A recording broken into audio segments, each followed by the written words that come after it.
Hello and welcome back to Girl Ascending. So today we're going to be looking at candle magic and how the colour of your candle may affect your spell work, as well as the flame, how it behaves, how it reacts, and then how your candle looks afterwards in terms of whether or not your spell has been successful or not. So let's get started.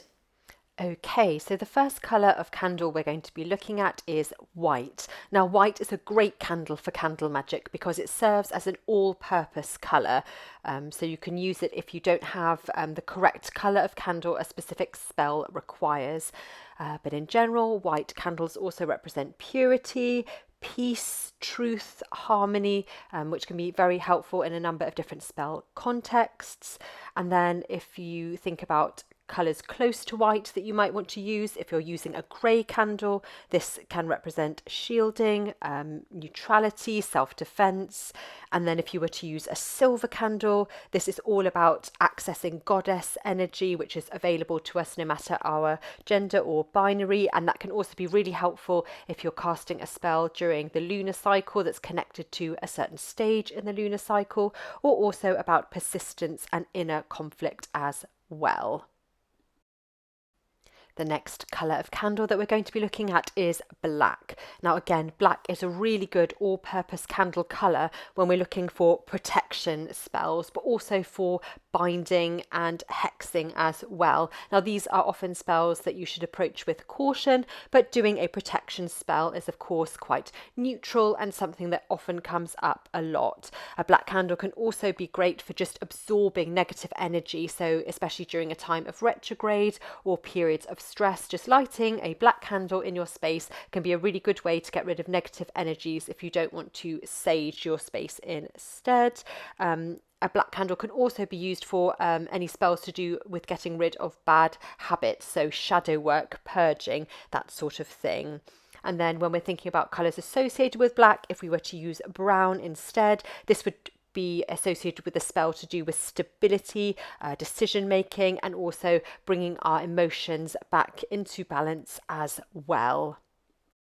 Our next candle colour is red, and of course this is a colour associated with spells to do with passion, with love, with lust, although obviously it's never a very good idea to cast a spell to get someone to fall in love with you. There are certain aspects around that where you can still use red candles to bring love into your life in a more generic way, or if you want to connect to a more sexy sexual side of yourself or cast a fertility spell, then red is a brilliant colour to use. And when we're thinking about colours associated with red, if we were to use a purple candle, that would be ideal for deepening our psychic power, for opening our third eye. And magenta is great if you're using a spell that you want to add some speed behind, that you really want to work quickly.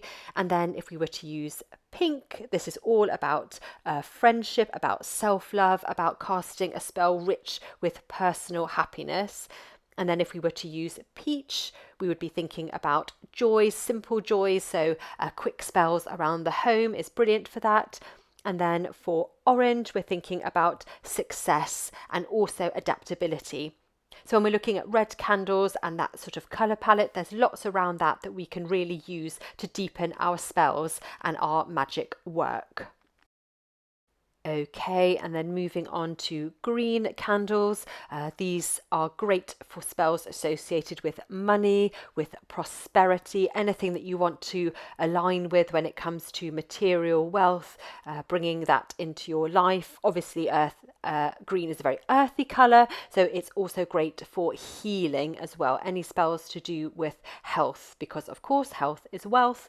So both of these spells tie in quite naturally with a green candle.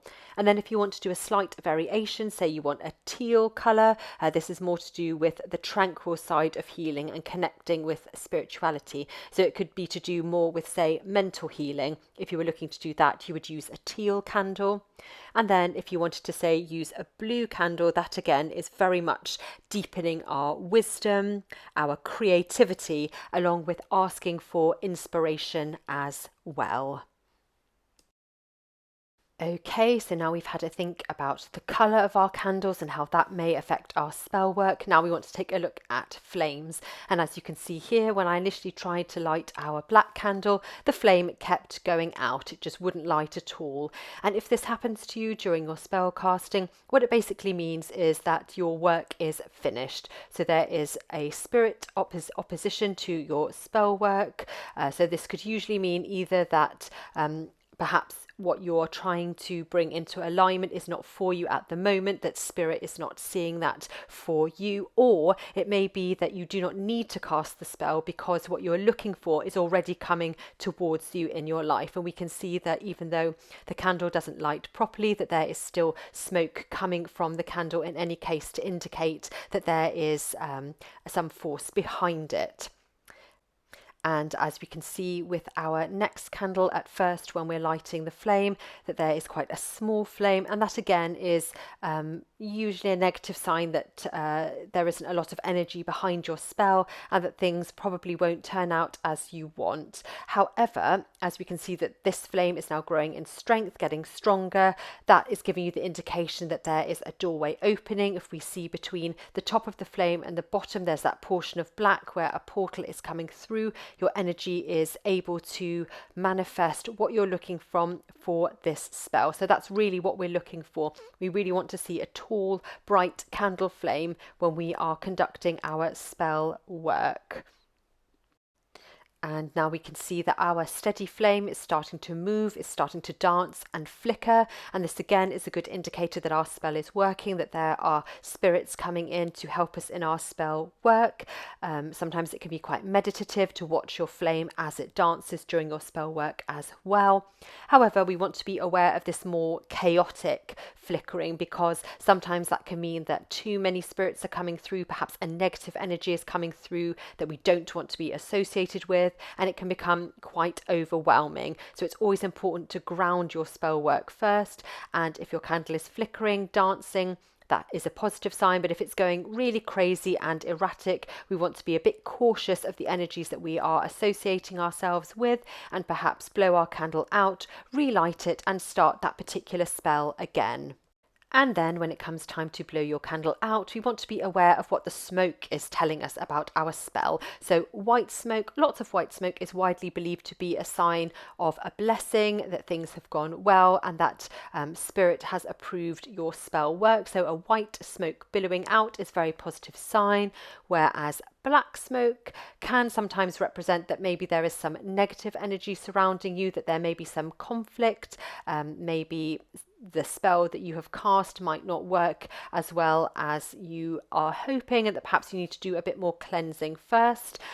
If the smoke comes towards you, then that is generally an attracting energy that your spell is going to work. But if it goes away from you, it could be that perhaps even though you might think that the smoke is going out into the world and it's bringing what you are trying to manifest back towards you, that's not necessarily the case. It could be that your spell has dissipated, is not strong enough, and that you need to try again at another time. But smoke can be a really good indicator, as well as the flame, in terms of how your spell is going.